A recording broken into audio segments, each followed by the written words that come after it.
la Universidad de la Sorbona también, con gente que trabaja en comunicación y artes, en Francia, y un poco es como varias cátedras, como una decena de cátedras que nos reunimos para pensar la cuestión de la cultura visual, que es algo que atraviesa un poco las problemáticas que nos reúnen.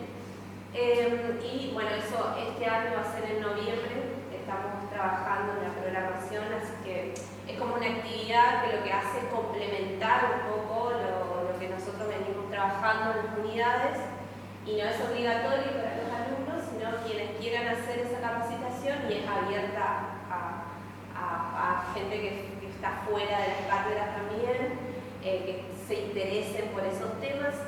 Y quien aquí está presente, Alejandro Silva Fernández, es también profesor adjunto de la cátedra de semiótica en la licenciatura en artes combinadas, Facultad de Artes, y también forma parte de ese proyecto con otras cátedras. Pero además también tenemos como una tradición en las cátedras de semiótica y semiología de juntarnos, venimos formando parte de lo que se llama la red de cátedras de semiótica del NOI del NEA, que hace varios años ya, cuando yo también dictaba clases en artes, formamos parte y nos unimos en Misiones, acá en Resistencia, en Salta, y obviamente también hay un lugar de trabajo que tiene la cátedra de semiótica en la Asociación Argentina de Semiótica y en el Congreso en particular, que también participamos este año. Por eso es que la primera clase no la tuvimos, recuerdan, que estuvimos un poco el equipo involucrado, estuvimos en el Congreso de Semiótica. Pero a su vez nos pareció interesante replicar también un proyecto intercátedras que habíamos hecho en su momento entre cátedras de artes y de letras, que son todas de semiótica, y este año quisimos también involucrar, realizar un proyecto intercátedra entre las cátedras de semiología 1, que es la profesora Batilana, Patricio, Pato, para todos, un poco él que está a cargo ahora de semiología de la comunicación 1, nosotros, y semiótica en artes. Así que un poco ese proyecto lo estamos iniciando, que implica específicamente 3 actividades. Una serie de reunirnos, ver los programas. Generalmente esto es importante porque vemos si estamos actualizados o no los contenidos, si estamos trabajando perspectivas similares. Cuando se cruzan los programas es cuando vemos quizás los vacíos, vemos cómo podemos complementarnos, y bueno, un poco eso es lo que iniciamos y planteamos como una de las actividades, 2 clases especiales que se brindan en el marco de las cátedras, que están articuladas de alguna manera en los contenidos mínimos de las cátedras. En esta ocasión viene Alejandro, y la cátedra de semiótica del arte funciona en el primer cuatrimestre del año que viene, así que seguramente nosotros iremos en el primer cuatrimestre a brindar una clase. Entonces esto que van a ver ahora forma parte de esa primera actividad. La otra es el trabajo colaborativo en torno al Seminario de Cultura Visual, y otro proyecto dentro del proyecto Intercátedras es generar un material didáctico y teórico-metodológico que reúna un poco las clases que nosotros damos, pero con actualización bibliográfica y estudios de caso, que es el proyecto como a más largo plazo que tenemos, que la idea es que ese material que se publique, que tengan ustedes acceso, los alumnos que vengan en los próximos años, pero también tengan acceso a toda la comunidad que les interese estos temas, ¿no? Entonces, esas 3 actividades nuclean este proyecto. Ahora vamos a dar el paso a la clase. Primero le doy la bienvenida a Alejandro, que es para todos Cheche, que es doctor en comunicación por la Universidad Nacional de La Plata, es egresado de esta casa, técnico en periodismo, licenciado en comunicación social. Además es profesor universitario en comunicación, está diplomado en tecnologías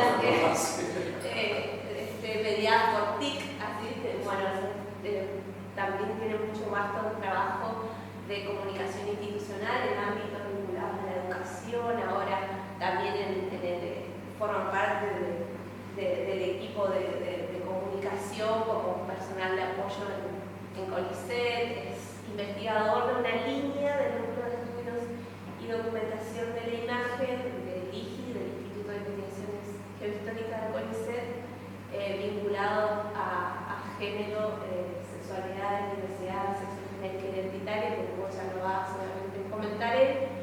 Y él viene trabajando hace mucho tiempo sobre audiovisuales vinculados desde esta perspectiva de la diversidad sexogenérica identitaria, y particularmente ahora lo invitamos, y un poco la clase se articula con este tema que empezó a dar Facundo, que tiene que ver con los regímenes de invisibilidad desarrollados por Reguillo, y se articula con la clase siguiente que viene, que la tendremos no la semana que viene, sino la próxima seguramente. Así que bueno, gracias. Muchas gracias, Leo. Gracias, chicos, las chicas, por la presencia. Bueno, como un poco te comentaba Leo,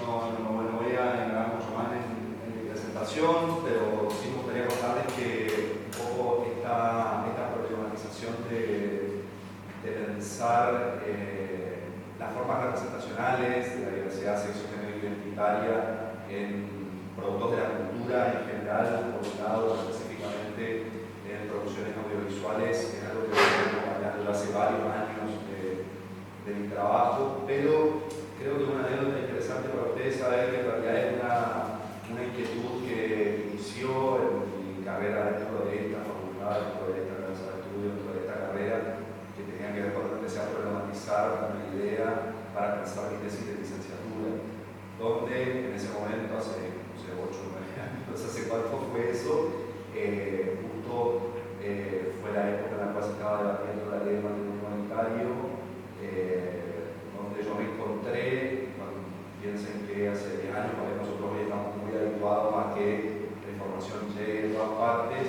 pero un momento medio exacto de la transición del periodismo al papel, donde muchos nos estaban preguntando por qué tenemos que seguir comprando 3 diarios por semana para Sardina si podíamos imprimir portales digitales, digamos. Claro, lo preguntábamos en ese momento, porque bueno, habían emergido en ese momento muchos portales digitales y en esos portales se empezó a generar un proceso muy interesante de debate. En mi tesis yo analizo al único portal digital de la región en ese momento que permitía que los usuarios tengan comentarios. Entonces, mi tesis está acá disponible en la facultad y está ahí veremos en el proceso de edición para hacer un librito. Un poco lo que problematizo es eso, ¿no? Cómo intervienen los usuarios de los medios digitales en los debates públicos en torno a esta problemática. Pero bueno, algo con lo que me encontré en ese momento y que después me fue acompañando cuando empecé a darle como un seguimiento a este fenómeno acerca de los modos representacionales, las formas de deliberación y demás, fue que evidentemente me encontré como con el interés de empezar a generalizar de alguna forma las maneras en las cuales se construyen los estereotipos completamente.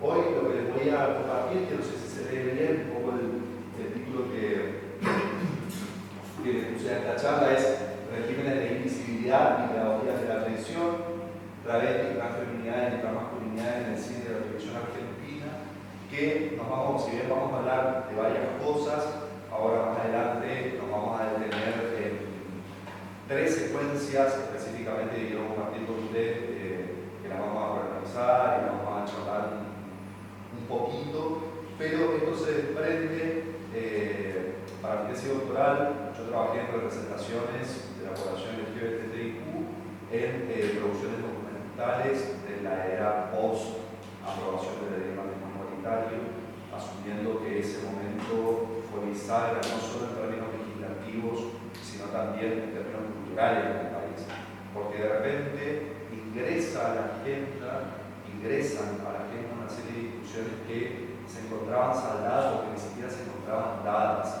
en el país, que tenían que ver con desde la posibilidad de que dos varones o mujeres contraigan matrimonio y las consecuencias morales, religiosas y sociales que eso tenía hace, eso fue en 2010, estamos en 2022, hace 13 años en la historia del país, pero por el otro lado también elementos vinculados a la estructura de la conformación de la familia, su concepción nuclear y cómo se empezaron a construir falacias discursivas en torno a esto.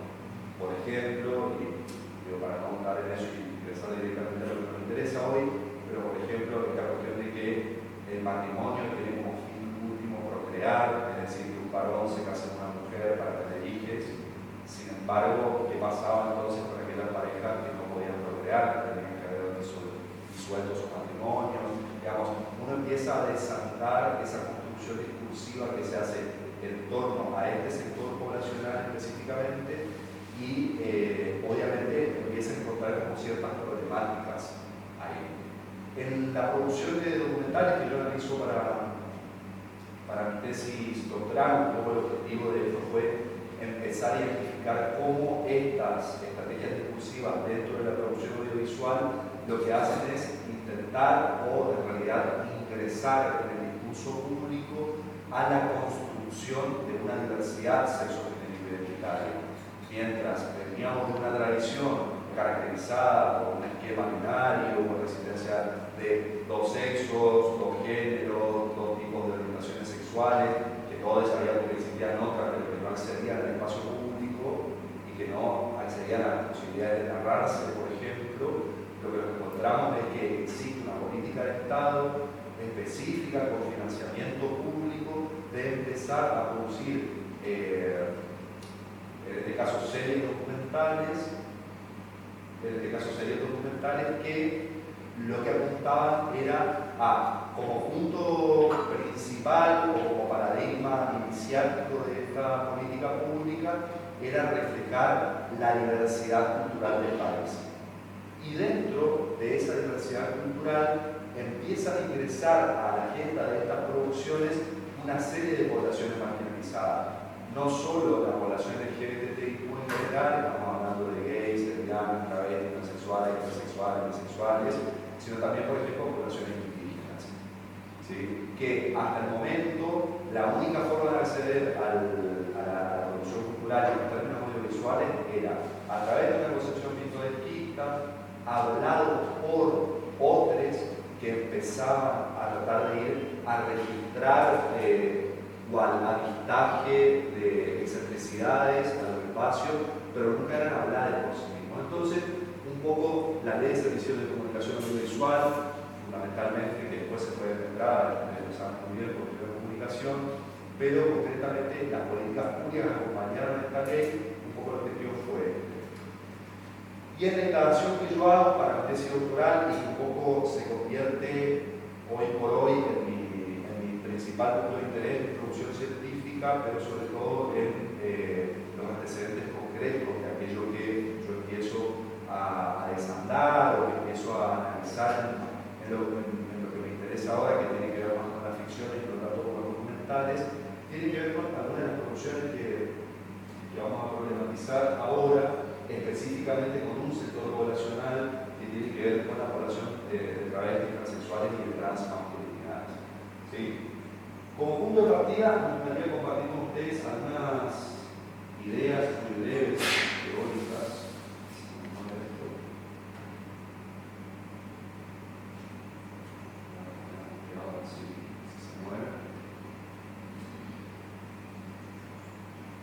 Que vamos a pensar, un poco creo que lo estuvieron hablando con Facu hace un rato, pero vamos a volver a problematizar esta idea de los regímenes de invisibilidad y esa invisibilidad, entre paréntesis, por un motivo en este título y ahora vamos a charlar un poco.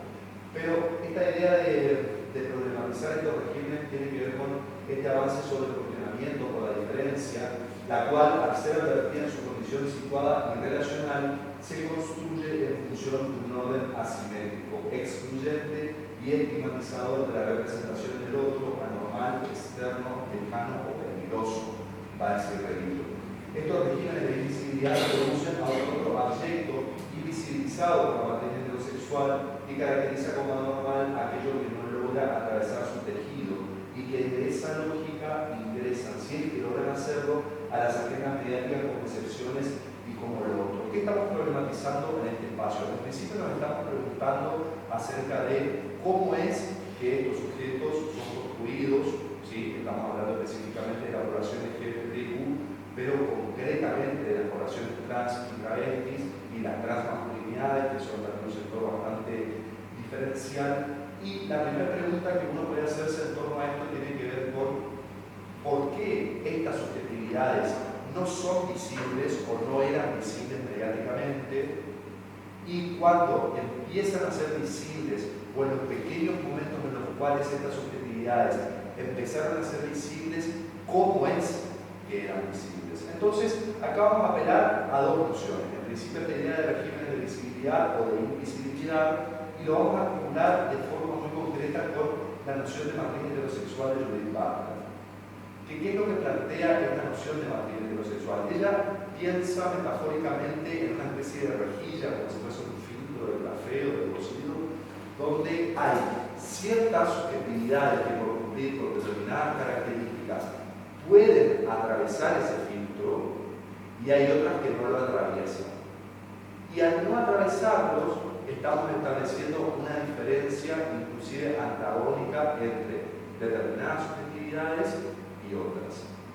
Lo que está problematizando Butler acá tiene que ver básicamente con esta diferencia como punto de partida entre heterosexuales y no heterosexuales, entre personas cisgenéricas y personas no cisgenéricas. Por ahí, ¿saben lo que es una persona cisgénero? Sí, ¿no? Bueno, para aquellos que no sepan, son aquellas personas que se identifican de su identidad subjetiva con sus órganos sexuales, ¿sí? Los varones que tienen pene, las mujeres que tienen vagina, son cissexuales, y aquellas personas que se identifican con otra identidad de género que no coincide con su genitalidad son personas que no son cissexuales. Entonces, esta matriz heterosexual lo que establece es una primera diferencia que luego se va a establecer o va a reconocer pares dicotómicos, ¿sí? Que son excluyentes entre sí.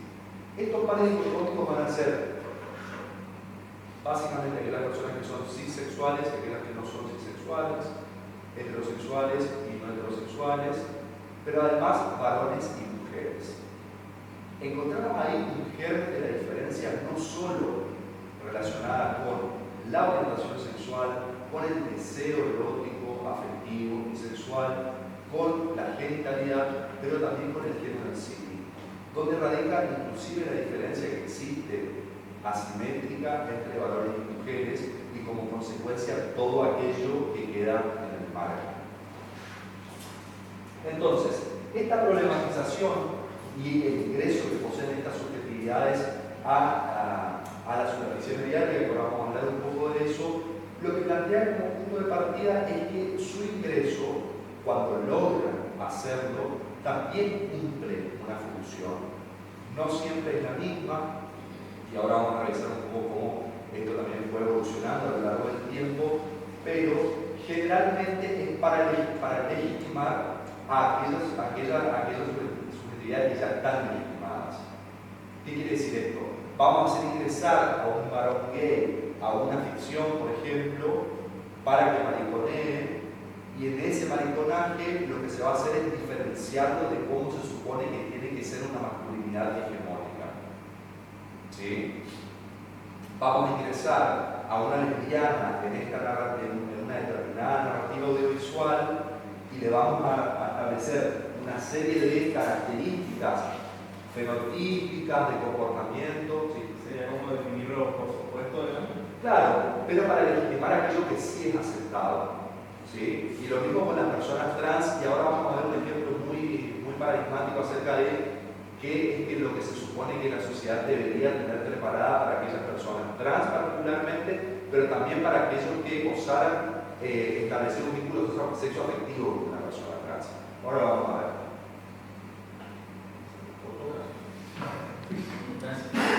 Entonces, particularmente con la población trans y travesti. Johanna Berkins es interesante lo que dice, que a diferencia de gays y lesbianas, las travestis no tenemos la opción en cuanto a nuestra visibilidad. No podemos elegir no decir a nuestras familias qué somos o queremos ser, y no podemos elegir cuándo salir del closet.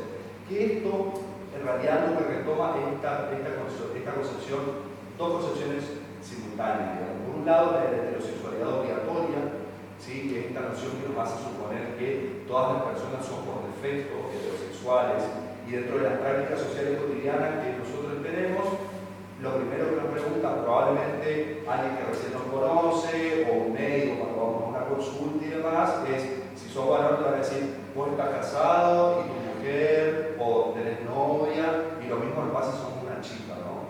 Y tu novio que piensa de esto, te contaste a tu novio que tenés una ITS. Digamos, siempre se da por sentado que la persona que tenemos enfrente como punto de partida es heterosexual. Ahora, esto muchas veces para gays y lesbianas durante muchísimo tiempo fue, y es como problemático utilizar esta palabra, pero lo voy a usar para que se entienda la idea, fue hasta un privilegio, digamos. La posibilidad de mantenerse en el closet permitió históricamente a varones y mujeres no heterosexuales poder tener una vida más o menos normal, porque habitaban su identidad de género, su sexualidad y sus deseos y demás en la intimidad de sus casas. Ahora, esto fue problemático por lo menos hasta los 2000 en Argentina, donde uno por ser gay o por ser lesbiana podía perder un trabajo, inclusive hasta el día de hoy en algunos espacios. Ahora, ¿qué pasa con las personas trans y travestis que necesitan, para poder habitar la identidad de género que quieren construir, necesitan modificar la forma en la que se ven?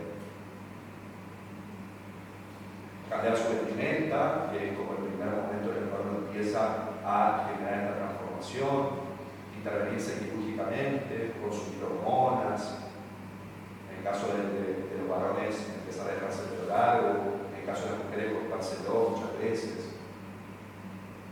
Entonces acá hay una primera problemática en relación a la visibilidad que tiene que ver con cómo uno habita el deporte, cómo uno habita el contexto y cómo esto es después representado mediáticamente.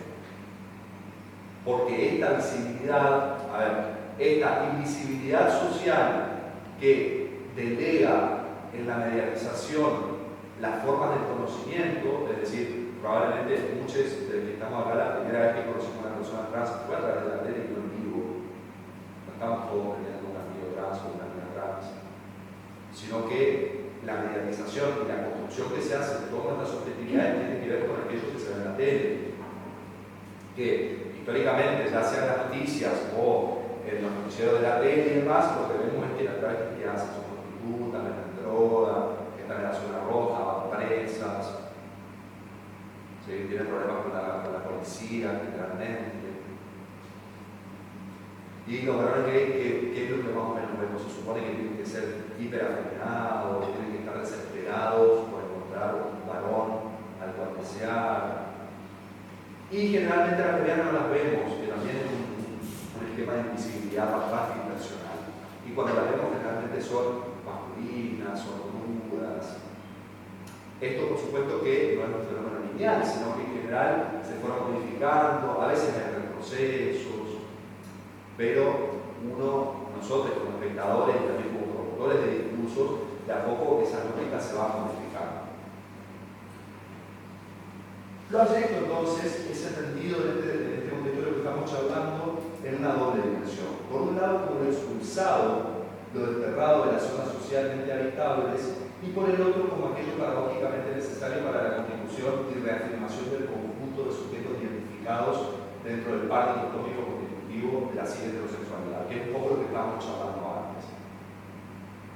Cuando empiezan a ingresar estas subjetividades a la superficie mediática, claramente el fenómeno con el que nos empezamos a encontrar es que estas subjetividades son ubicadas dentro del esquema narrativo de determinados discursos como aquello a lo cual hay que eliminar, a lo que hay que atacar, particularmente en el caso de los varones gays, aquello de lo que hay que burlarse. Ahora, si no está el tiempo, les voy a mostrar un zapping de esto que les voy a contar ahora, digamos, pero hay un arquetipo o un estereotipo básico y muy claro de cómo se supone que un varón gay mediatizado que empieza en la década del 30, en la película Los Tres Berretines, donde ustedes ven un varón flaquito, chiquitito, amanerado, siempre acompañado de mujeres, con un tipo de tono de voz que lo va a reproducir el personaje de Vito Araña en los 80, que ahora vamos a ver algo de eso, y lo va a seguir reproduciendo Fabián Giannola en los Benvenuto, en finales de los 90 y principios de los 2000. Y ustedes dicen, pero puede ser que se haya instalado una tipología representacional durante más de 60, 70 años, sí puede ser. De hecho sucede, la televisión argentina es como un ejemplo de esto.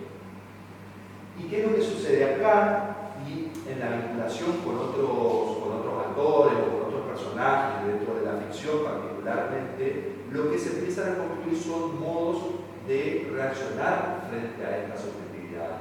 Cómo uno tiene que tratar a la marica desde la ficción y eso cómo después se reproduce en las concepciones que uno tiene sobre eso. Fíjense que hay un fenómeno interesante y es que recién a partir de la década de los 80 y con las militancias, con publicaciones, con insistencias, es que dentro de la población LGBTIQ se diferencia lo que tendría que ser un varón homosexual de un travesti. Cuando existía el término trans, porque antes era todo el mismo, un travesti era un varón vestido de mujer. Y no se identificaba que tal vez se trataba de construir una subjetividad diferente. Entonces, esta construcción del objeto tiene que ver con la consolidación, por un lado, de estos opuestos de lo que hablábamos antes. Certifica la masculinidad, certifica la feminidad, y en el caso de la subjetividad trans y travesti, certifica la normalidad. Que acá me emerge un poco este término que también es complicado para pensar lo que es normal. Normal en principio es ser heterosexual y que nuestros genitales coincidan con el género que estamos mostrando a la sociedad. Acá retomamos esta noción de superficie mediática que lo vamos a entender en este contexto como un espacio de legitimación de ciertos hábitos y prácticas sociales donde se construye, se reproduce y se disputa la historia. Las formas representacionales de la subjetividad de trans travesti en la visión audiovisual se caracterizaron por un estado de infrarrepresentación materializada en figuras estereotipadas y negativas que no reflejan la complejidad de sus experiencias. Porque también esto resulta problemático y es que cuando nosotros bien entendemos que la mediatización suele ser el primer espacio en el cual nosotros nos encontramos con realidades posibles, Barbero, en los medios de las mediaciones, va a decir eventualmente que no se trata solamente de discutir permanentemente, por ejemplo, la producción cinematográfica de Hollywood, porque en realidad hay muchas cosas que se aprenden ahí, como por ejemplo la posibilidad de divorciarse, que ingresa a Latinoamérica a través del cine de Hollywood. Ahora, en esta construcción que se produce dentro de la superficie mediática, también lo que debemos problematizar y estar atentos es, bueno, ¿quiénes están ahí? ¿Quiénes son posibles de ser visibles? ¿A quiénes vemos? ¿Qué características físicas tienen? ¿Qué pasa, por ejemplo, que los negros son siempre delincuentes? ¿Qué pasa que los latinoamericanos son siempre narcotraficantes? ¿Qué pasa que los gays son siempre afeminados? ¿Y dónde están las personas trans en toda esa representación?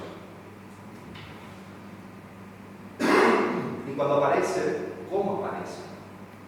Que es una pregunta interesante para hacerse. Cuando uno empieza a revisar la cinematografía argentina, lo que se va a encontrar es que en realidad no aparecen como ¿sí? Existe una intención explícita, fundamentalmente durante los gobiernos de facto, de realizar una borradura de estas subjetividades. Ahora vamos a ver un ejemplo de un rato literalmente de una intención de borrar.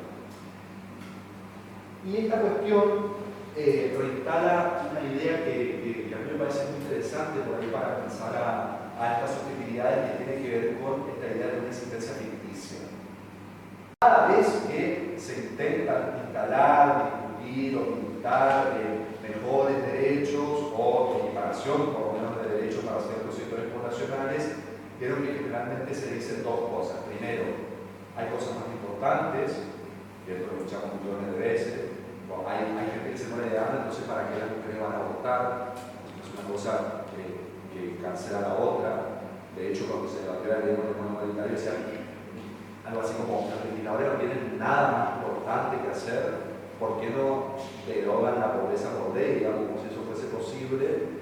Mientras tanto, esta gente no se puede casar, no puede acceder a sus derechos, no puede ni siquiera imaginarse si quiere abortar, peor.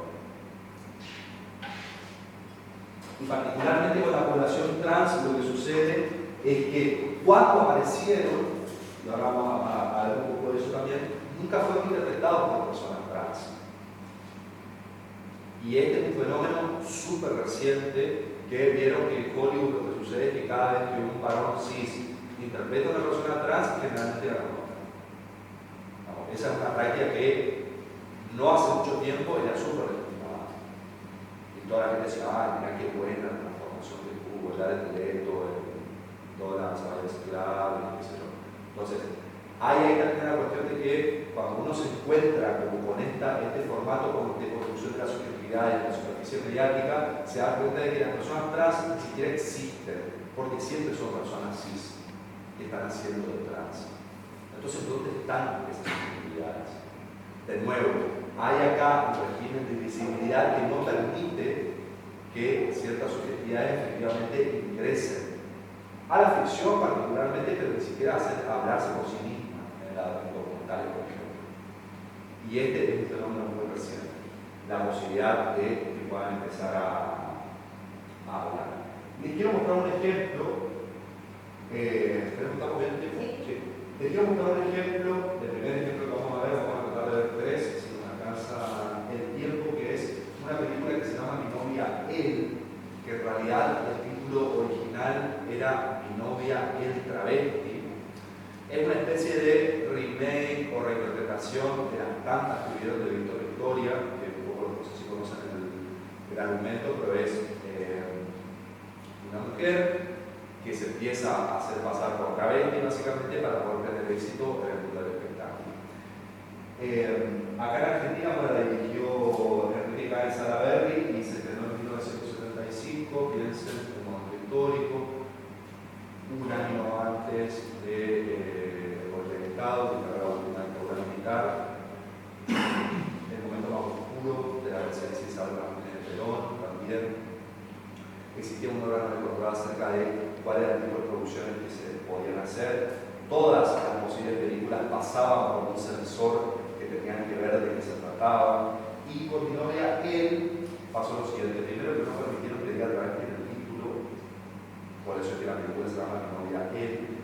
Y en realidad esta película no estaba por ser protagonizada por Susana Jiménez, sino por Jorge Pérez, que era un actor transformista de la escena porteña que trabajaba en la revista y que tenía un personaje que se llamaba Evelyn. Se había vuelto muy famoso en esa época porque lo reconoce Gerardo Sofovich, que lo contrata para encabezar el teatro de revista en la calle Corrientes, y empieza a salir de gira y demás, empieza a tener una visibilidad notable. Y cuando se presenta el proyecto Ascensor, para donde se dice que va a protagonizar Olmedo y que su compañero iba a ser un varón vestido de mujer, que recibió la orden de que no pueda hacer ese personaje como mujer partida.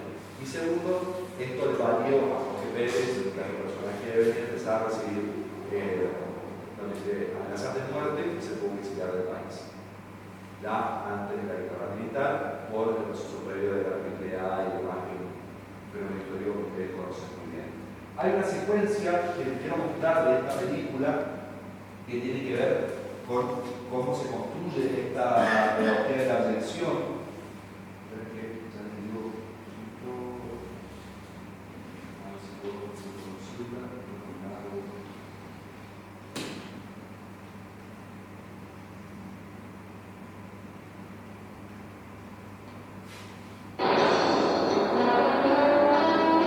¿Qué pasa? No es un hombre, no es un hombre.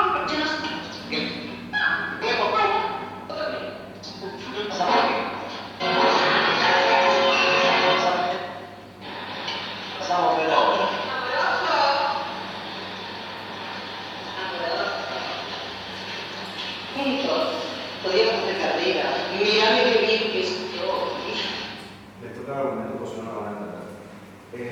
Olmedo, el personaje de Jorge Olmedo se va a un bar con una serie de amigos donde estaba funcionando un show de transformismo, y ahí conoce al personaje de Susana Jiménez y le pasan dos cosas. Primero que se enamora, se calienta con ese personaje, pero luego informa que es travesti.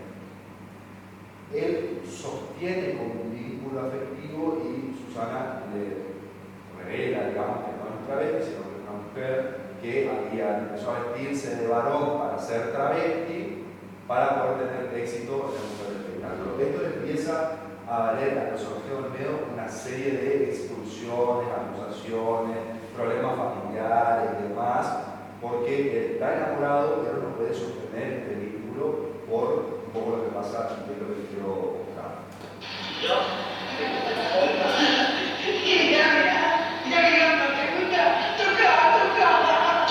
Tranquilo, che.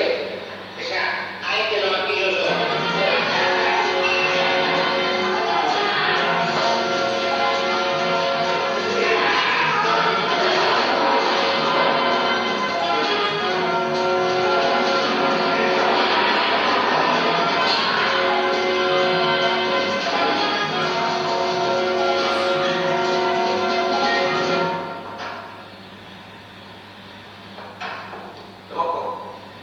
Mañana no se presenta a trabajar, vas a cobrar el envío. Pero si no es sí. No te hagamos la sangre, Dacha. Todo lo por el delegado.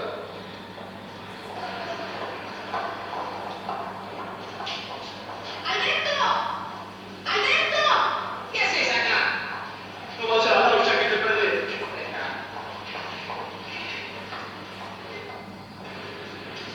Me dice, ¡qué buena idea! Ahora puedo demostrar que soy mujer. ¿Pero Alberto, qué te pasó? Nada, déjate flick. ¿Qué dice? Mira, es una mujer. Ahora sí que la zona. ¿Se dan cuenta? Soy un tipo normal. Ella es mujer. Es el de la foto. Pero claro, sí es su abortito. ¡Qué cara rota! Y se vino disfrazado. ¿Qué disfrazado? Es mujer. ¿Pero por qué no te llevas esa porquería de aquí? Si todavía no venís a mostrar, desgraciado. Vayamos más, Alberto. Ay, esa sí, a veces lo quiero escuchar. Pero escuchen, te juro, es una mujer. Sí, como que no soy Caperucita Roja. Viva Carlucho. Que no se te rompa, Hacele mimitos. Degenerado. ¿Qué recabe? ¿Por qué pelada?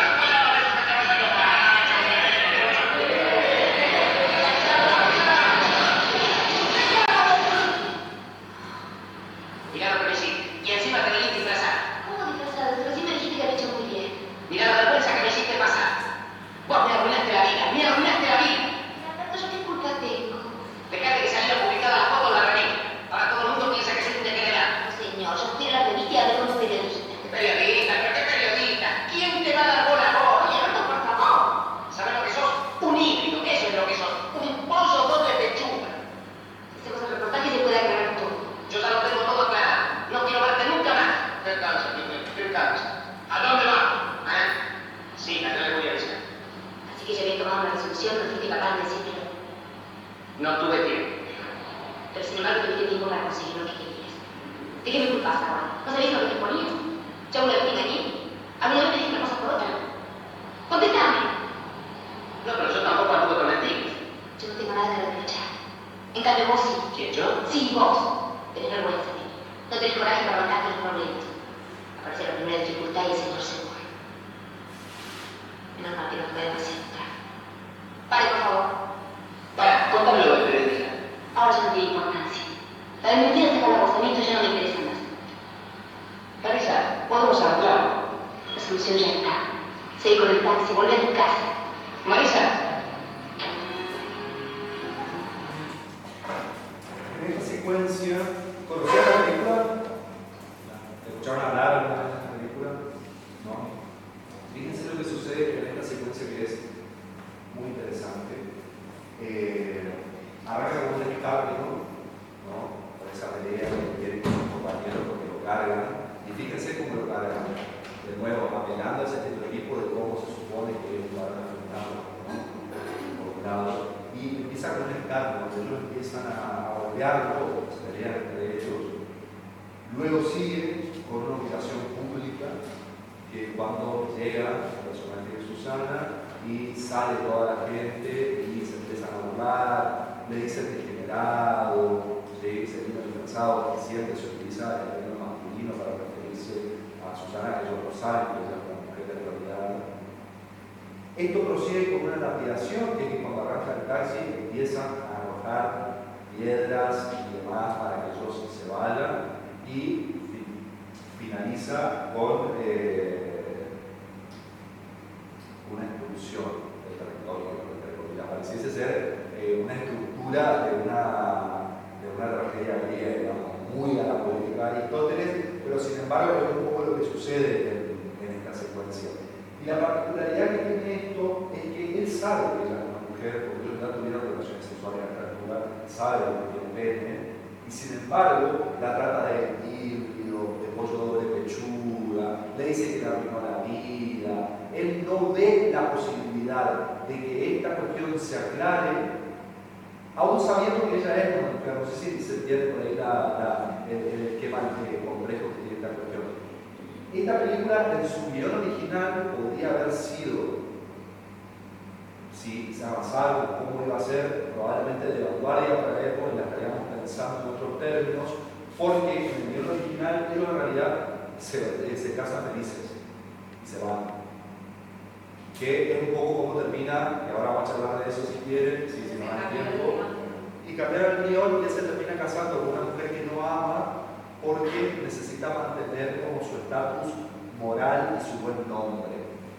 Y se casa con la única, o sea, con la que encuentra, porque claramente después de este escándalo público de él ser degenerado porque se acuesta con un hombre vestido de mujer, se casó con la primera que pudo. Ya no tenía la posibilidad de elegir. Era un macho marcado, era un macho que estaba sucio, ¿no? Un macho al cual se le había extirpado por una aspiración pública la hombría. El segundo ejemplo que quiero mostrarles, que acá vamos a ver como otra cosa, no sé, ahora se me va a ir esta presentación.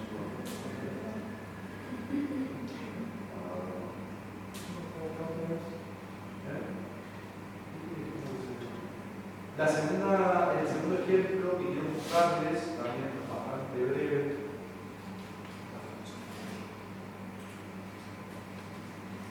es La Raulito, que es una película de Lautaro Cuba, que también se estrenó en 1975 y está protagonizada por Marilina Rosa. Esta película es la historia de La Raulito, del personaje, la fanática de Boca, que todavía la habrá conocido, falleció no hace mucho tiempo. Y esta película tiene como un doble mérito, si se quiere. Por un lado, generalmente ingresa siempre a todas las cuentas que se hacen de las mejores películas de la historia del cine argentino. La Raulito suele ingresar siempre esa lista, primero porque tiene una factura artística, estética, de guión muy interesante. La interpretación de Marilina Ross fue ovacionada desde ese momento para siempre, antes de que tenga que exiliarse por la dictadura de la Bracería, porque la Bracería también amenazada por la dictadura. Pero con una lectura retrospectiva de esta película se empezó a asumir que La Raulito fue como el primer trans del cine argentino, con estos antecedentes previos, la verdad que como que vimos recién. Hay una cuestión en la construcción narrativa de esta película y fundamentalmente la construcción identitaria que se hace de La Raulito, y es que tenemos que tener en cuenta que el término trans en realidad no existía en esa época. Y de hecho hay, no en el fragmento que les voy a mostrar, sino en otro momento que ella está teniendo una discusión con un señor que la baña en un momento y después intenta violarla, no sé si se va a esa casa y más, una película muy interesante para ver, donde ella dice explícitamente que ella no quiere ser un varón,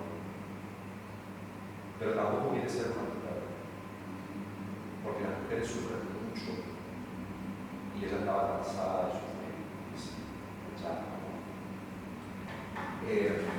Para la época, términos como lo nominario, por ejemplo, o el transgénero, esta idea de la transición entre un género y otro, y no percibirse en términos dicotómicos estables como se enfrentar era problemático, pero les quiero mostrar esta escena donde de alguna manera el personaje termina de pasar en limpio cuál es hasta su lógica de vida.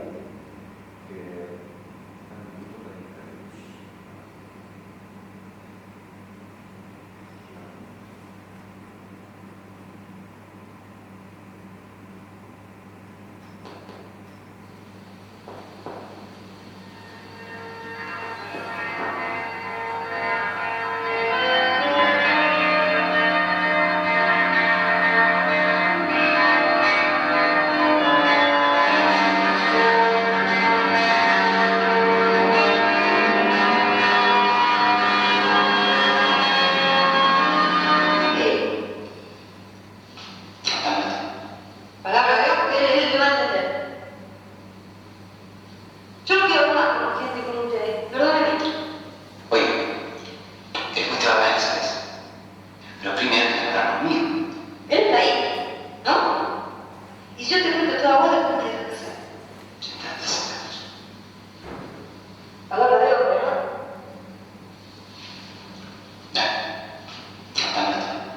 Palabra de Dios, pero que no me cuerpo. El juez quiere saber qué hacer con vos.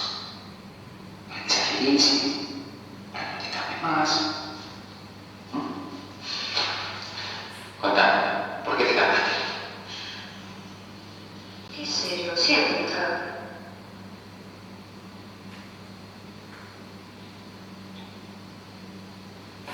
Desde que nací estoy escapando.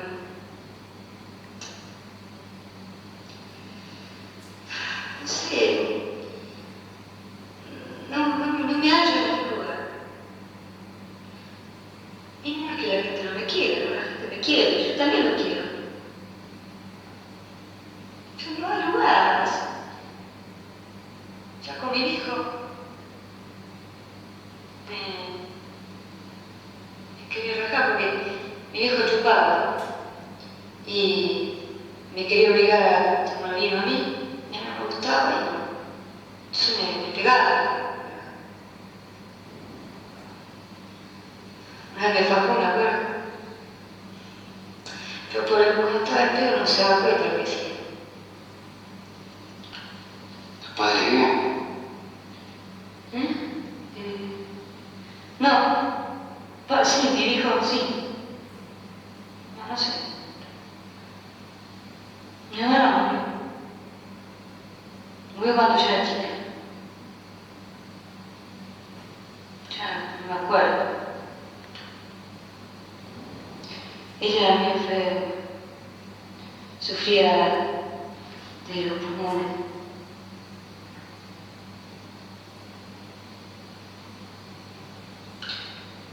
Cuando lo eché de menos ya no estaba.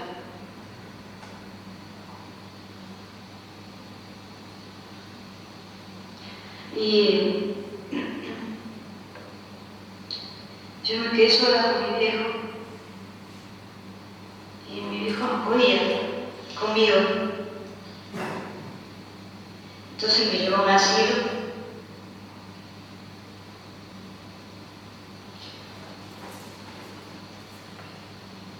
Y a los 5 o 6 años me rajé.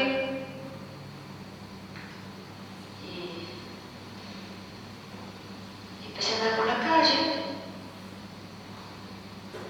Y de algo tenía que vivir. A mí no me gusta vivir. Así que tenía que empezar a buscar.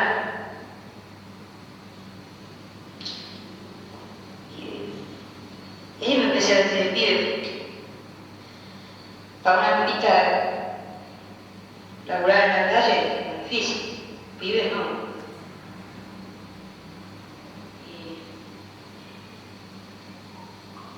Y la vieja, una viejita, ¿cómo se llama? Ay, una viejita que me regaló un cajoncito de luchar, que era de, ¿cómo se llama?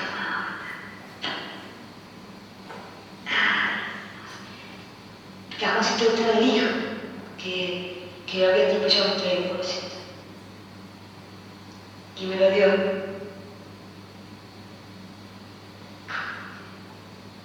Buena, linda.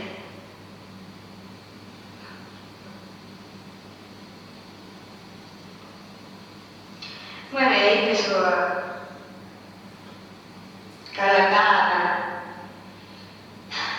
por vagancia adentro, por cualquier cosa adentro, por lo que fuera.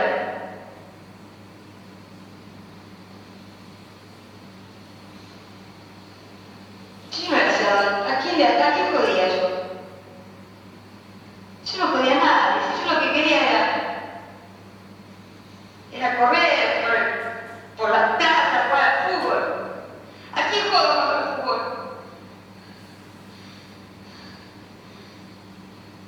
¿Por qué no me dejas tranquila? ¿Sabes lo que quiero yo? ¿Sabes lo que quiero? Jugar en Boca, jugar en la primera de Boca. Pues yo juego bien. O jugar en el seleccionado argentino, y hacerle goles a todo lo que juegue con el seleccionado. Bueno, ya sé que eso no se puede.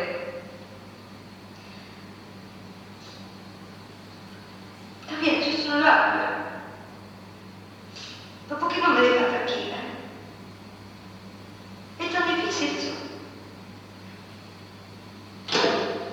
¿Lo escucho? ¿Conocían esta película? No, yo creo que la gran es maravilloso. En ese momento, como les comentaba hace un rato, la Raulito no se construye como un personaje trans, como una transmasculinidad, sino que en realidad es el tradicionalismo que después, cuando empieza a revisitar esta película, encuentra que en la construcción que se hace del personaje de la Raulito, y sobre todo teniendo en cuenta la historia de vida de la Raulito, su construcción de su imagen estética, de su personalidad, de los trabajos que elegía, de las caricaturas de día que tenía, además elaborada probablemente uno de los primeros personajes trans de la cinematografía argentina.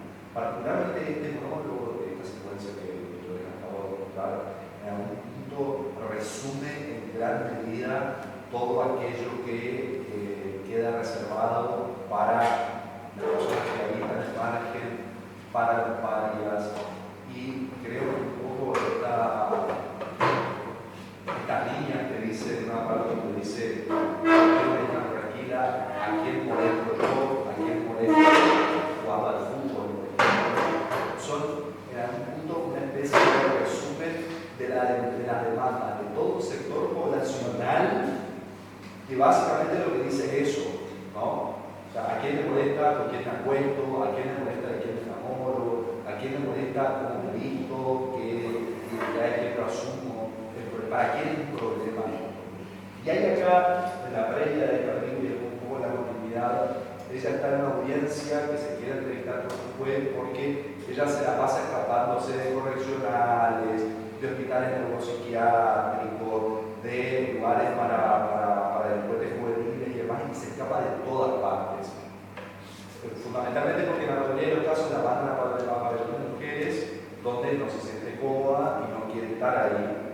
Y cada vez que la quieren desnudar, no se deja desnudar para hacerse los controles, y fundamentalmente porque se viste de varón, y ella hay una sola cosa que quiere hacer, que es ser libre, jugar al fútbol y al trabajo, que son como sus principales intereses en la vida, y que lo fueron hasta que falleció.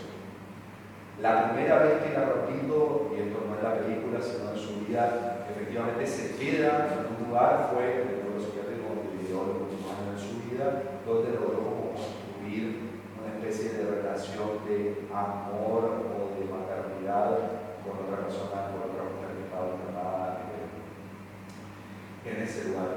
Entonces, esta construcción se presenta hoy por hoy, y haciendo esta mirada retrospectiva, como una forma casi ejemplar de cómo abordar tal vez una identidad sexogenérica disidente, pero sin que sea el eje central dentro del argumento narrativo del asunto. A ver, esta película de 1975 no es que marcó un antes y un después, porque las formas representacionales siguieron siendo estereotipadas, estigmatizantes, humorísticas, que ahora vamos a avanzar hacia la tele, que es el último ejemplo que quería mostrar. ¿Cómo vamos a 10 minutos. Bueno, les quiero mostrar un ejemplo más, como para ir cerrando. Esto es más contemporáneo y lo deben conocer, pero quiero mostrarles primero, hacerles como una introducción. ¿Vieron los Roldán? ¿Escucharon hablar de los Roldán? Ustedes son jóvenes, ¿no? Sí. Bueno, ¿se acuerdan del personaje de Liza y de Ugarte, que era, en principio, va a ser una side story dentro de la narrativa de esa especie de novela, sitcom de la picaresca argentina contemporánea, y finalmente fue la pareja que se apropió del programa. El fenómeno de los Roldán fue probablemente el último y que cambió en gran medida la historia de las expectativas comerciales que tenía la producción de la ficción argentina, porque llegó a tener 50 puntos de rating a la noche, es decir, que medio país estaba viendo esa ficción por ser una cosa inédita, y en gran medida cuando se empieza a analizar el fenómeno y el rendimiento de esta ficción tenía que ver con la incorporación de Florencia de la B, obviamente a la narrativa de la serie, pero no iba a ser en principio como la pareja protagonista del programa. Sin embargo, lo terminó siendo a fuerza de humor, de interés, de rareza. Y en esta serie pasa una cosa muy particular, que es que por ahí cuando ustedes se pongan a indagar van a encontrar que generalmente se le tira con un palo al tipo representacional que se hizo de Florencia de la B, de los sectores más conservadores. Y por el otro lado, de los sectores más militantes también hay un cierto cuestionamiento, porque lo que se decía en ese momento, y en muchos lugares se sigue diciendo, es que el tipo representacional que se construye del personaje de la travesti, la Florencia de la B en los Roldán, era una tipología representacional light. ¿Sí? Era una travesti aceptada, muy acomodada, un esquema familiar que la aceptaba de manera muy contenida, pero hay un principal cuestionamiento que esto se mantiene a lo largo de más de 300 capítulos que tiene los Roldán entre su primera y su segunda temporada, y es que Liza, a diferencia de todos los personajes heterosis que están en la serie, jamás concreta su inquietud erótica, amorosa, sexual con el personaje de Ugarte. En general, el vínculo de estos personajes se construyó a partir de esta lógica, que quiero mostrar este ejemplo cortito.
Y esto se anunció como el evento televisivo de la década, que era Florencia de la B, vestida de varón, para reencontrarse con su madre, a la que no veía desde que había hecho su transición.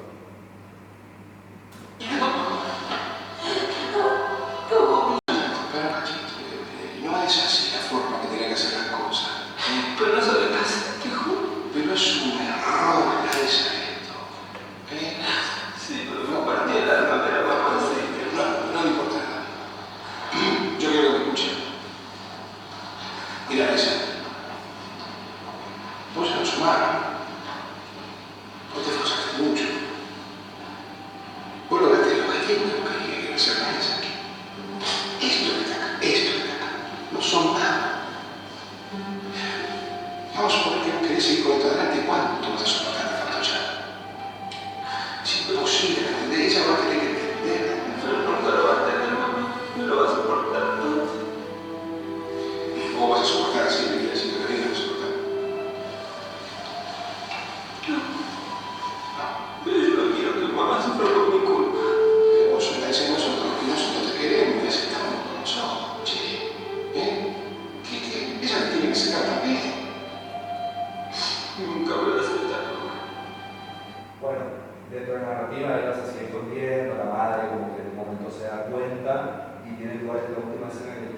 emocional cuando más ella lo descubre, digamos, que él está mintiendo, que ella está mintiendo.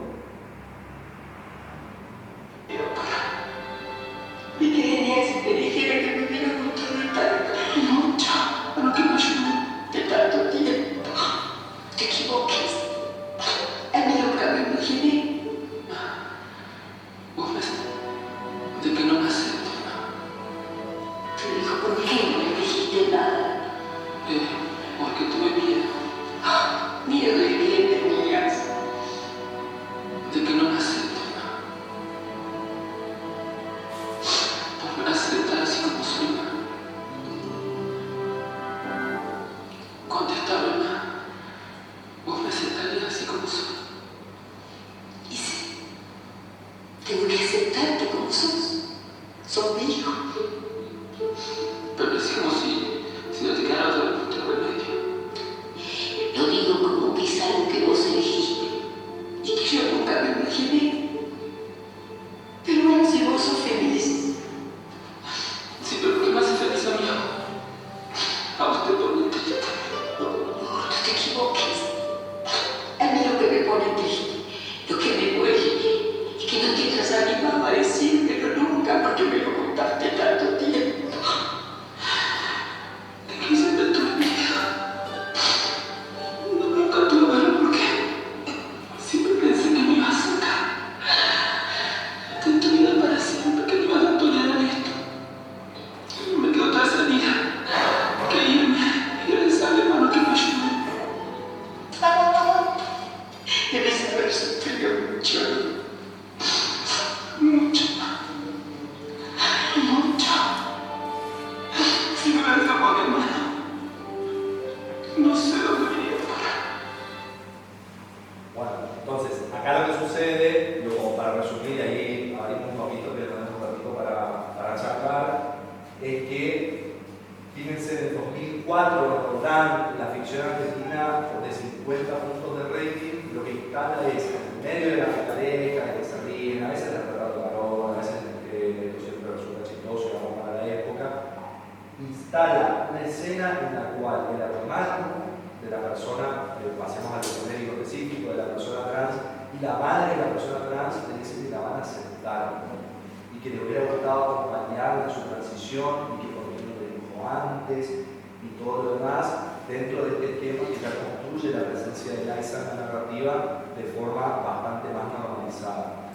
¿Dónde está la relevancia de esto? Y retomando un poco las nociones que vimos anteriormente. Dentro de este fenómeno infrarrepresentacional, a los cuales venían siendo sometidas las poblaciones trans, travesti, transgénero y las transmasculinidades específicamente, lo que sucede es que emergen entonces ciertas discursividades que empiezan a dificultar el sentido común y generan procesos pedagógicos donde ya no solo uno percibe sistemáticamente discursos en torno a los cuales aprende a expulsar, a violentar y a este tipo de subjetividades, sino que también se empieza a normalizar un cierto aprendizaje donde es posible, es normal y es factible concretamente poder aceptar a una persona diversa funcionando dentro de una familia y que en esa familia esté todo bien. ¿Sí? Bueno, vamos a dejar hasta acá, preguntas, comentarios, así para que no nos quede tan inconcluso esto.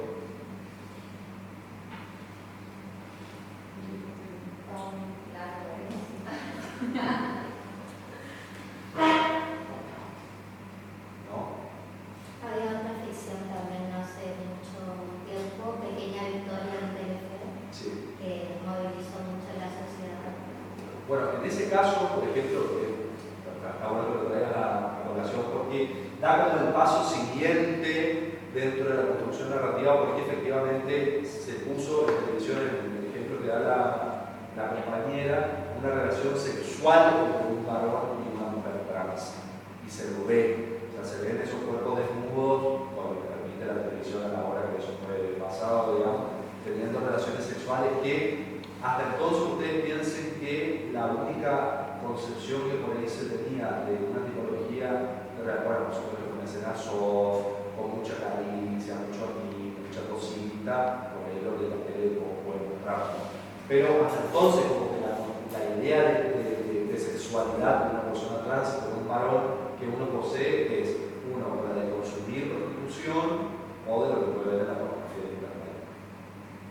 Entonces, de nuevo, estos esquemas amplían, diversifican, avanzan, me parece, los esquemas representacionales y las posibilidades de visibilidad que poseen ciertos sectores que, porque a ver, aproximadamente nosotros vimos tener sexo de todas las formas posibles, en todos los lugares posibles, en todos los climas posibles, en el espacio, no sé, bajo tierra, edades de todos los tipos, pero bueno, hay como un sector poblacional también, que esto da para otra charla, que tiene que ver con cómo es que esas personas efectivamente acceden al deseo, acceden al placer, y que también tiene una visibilidad vedada para la producción de los productos de la cultura masiva. Así que bueno, no sé, Cleo, si me preguntas. Yo pensaba también para otras, para tener que ver como también, como la contracara de cómo, o sea, más allá de la visibilidad también, particularmente en este caso, ¿no? Incluso como un estereotipo trans, ¿no? Que después como imitado, o sea, como esta figura empieza a modelar, ¿no? Los cuerpos, las subjetividades en la vida cotidiana, y después vimos eso, como tener un corpus de documentales donde ves como la transdiosa, digamos, un poco, y que es como una primera etapa, después se van algunas se van distanciando de ese estereotipo, o se van cuestionando, entonces como también la televisión, por lo que con los portales y lo que es Florencia Laverde, entre otros referentes, también van modelando esos cuerpos y esas subjetividades. Es muy interesante esto que dice Cleo, porque porque de nuevo hay una cuestión pedagógica en la educación cultural y que nos enseña a cómo ser mujeres, cómo ser varones, también cómo ser trans, ¿no? Y en la década de los 60, 70, 80, porque el paradigma corporal de la mujer ideal era la vedette de la revista, los cuerpos como los de Moria, ¿no? Como los de Susana, que era más feminista, pero estos cuerpos que eran voluminosos, con pechos grandes, con colas grandes, fueron modelados. Y la que cambia el paradigma, está interesante esto que observa Cleo, porque muchos testimonios lo dicen, en realidad que inspiró que de forma previa a Florencia Laverde, con una muerte muy temprana, lamentablemente, se convierte también en una estrella del teatro de la revista en Buenos Aires. No tiene una trayectoria tan larga dentro de la televisión, como en el caso de Florencia, también con una cuestión de épocas muy distinta, pero es también dentro de las travestis transfeminidades mediatizadas, que yo ahora no pensaba que antes no tenemos tiempo porque les quería mostrar. Hay unos vocalillos súper interesantes de Cristo diciendo, adelantándose a toda la teoría de género que se va a circular en los 90, adelantándose a estas reflexiones diciendo, hay una entrevista con Mirta Legrand que es muy interesante, donde ella le pregunta, como siempre le preguntaban a Cristo y a Florencia en su inicio, cuál era su nombre de varón. Y Cristo le dice, mi nombre es el que yo siento y elijo. Que es una respuesta literalmente de vanguardia. Y hoy la gente, después de 2 décadas de lectura, militancia, consumos culturales diversos y demás, uno puede empezar a esbozar ese tipo de respuestas que estas mujeres o estas transfeminidades que fueron pioneras en su época ya las empezaron a esbozar a fuerza de que sus cuerpos estaban atravesando un espacio de violento para su existencia. Así que, bueno.